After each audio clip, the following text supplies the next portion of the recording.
Hello everyone. We have an unusual subject that we have to discuss today. Next month, cards from the set Edge of Eternities will be legal to play in the 3-card blind format. A new set being added to the format is always an exciting time because we get to see players experiment with new cards and the meta shift as a result. However, many skilled veteran players have openly expressed major concerns about Edge of Eternities being added to the format because of one specific card. And just to be clear, this isn't the normal chatter that we get when we have a new set over powerful cards. For example, when Sage of the Skies was spoiled as part of Tarkir Dragonstorm, many players recognized the strength of the card right away and anticipated that it would be banned after a month, but no one was complaining that it would make the format unplayable while it was legal. The card in question here is Eumidian Hatchery, which is anticipated by some players to be so warping that they have called for it to be preemptively banned from the format. If you are a newer player to 3-card blind, it might not be immediately apparent just how powerful this card is, so I am going to pause for a moment to try to put things into perspective.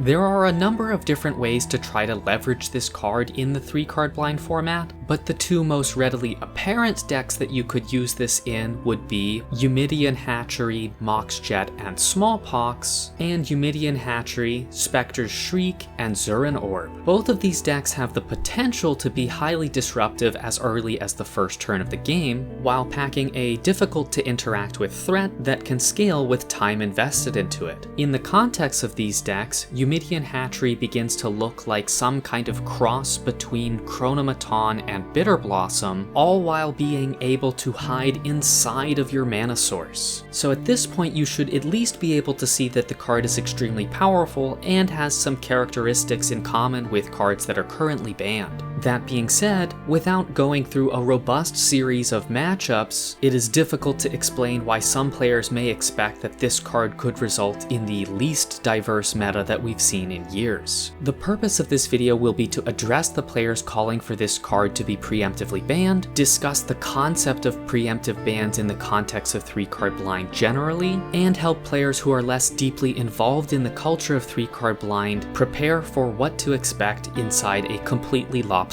meta. Let's begin by addressing that preemptive bans are extremely unusual but have happened in other formats. The situation that the 3-card blind format faces with Eumidian Hatchery is similar to the one that Pauper faced with Cranial Ram. I will link in the description of this video the article that announced the preemptive ban of Cranial Ram and Pauper, as well as a video put together by Gavin Verhey from Wizards of the Coast covering the reasons for why it was preemptively banned. To summarize, Cranial Ram has a lot in common with All That Glitters and Cranial Plating, which were already banned in the Pauper format. The timing of the release also overlapped with a major Pauper tournament, which means that the card would have major consequences on the competitive integrity of that tournament without it actually seeing proper stress testing to determine whether that card was indeed as unhealthy as people expected it would be. Now, on the other side of the coin, Gavin also says that he is strongly against pre-banning or emergency banning cards, and that cards should generally have to prove they are too strong,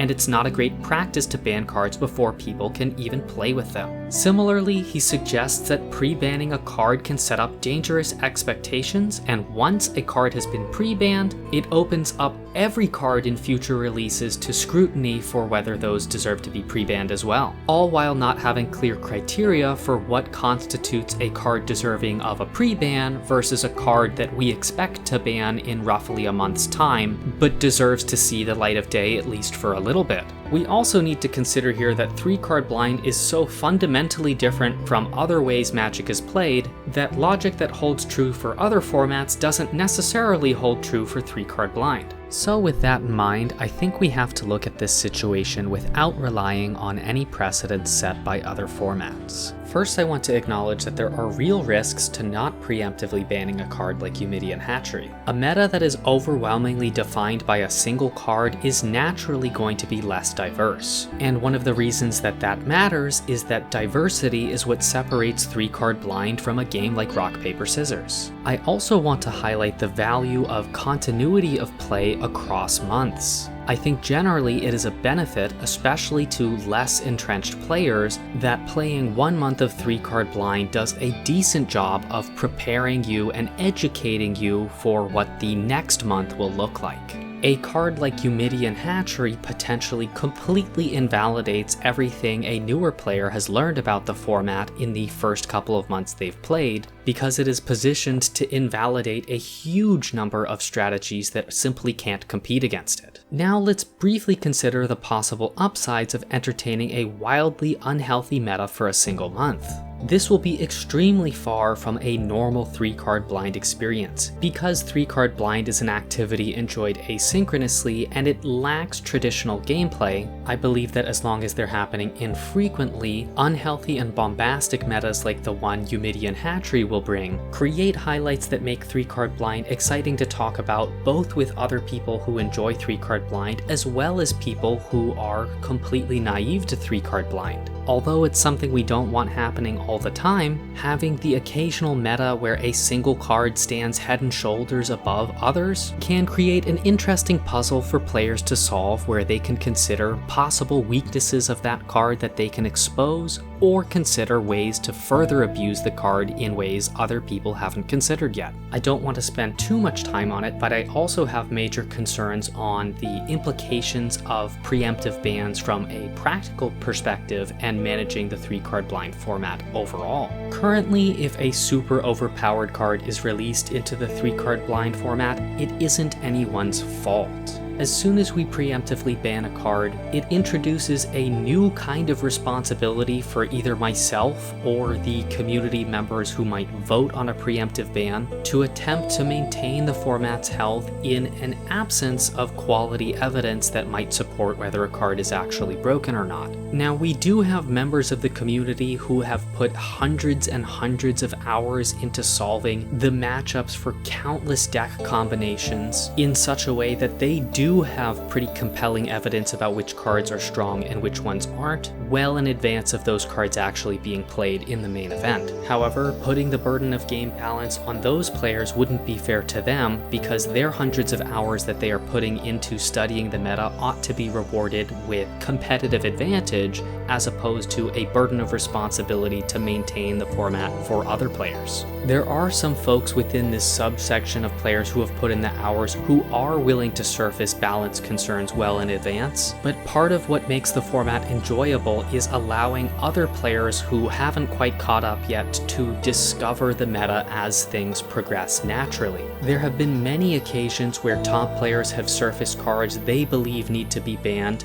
well in advance of the rest of the community even realizing that those cards are viable. I think an element of this format that I'd like to preserve is the type of storytelling that we do across multiple months. Our top players are often reading several chapters ahead in this story compared to players who play more casually. Although our top players can reliably predict which cards will be best and which cards will ultimately be banned, even months ahead of them actually ending up banned, if we were to take action on many of the considerations made by top players and ban cards before they became recognized as powerful by the broader community, it could result in the experience for more casual players feeling like that storytelling is jumping between chapters in a way that makes the narrative harder to follow. Both in the context of preemptive bans as well as normal bans, I think we need to be conscientious of the significant knowledge gap between players that are the most dedicated to 3-card blind and those who have only just started to dabble.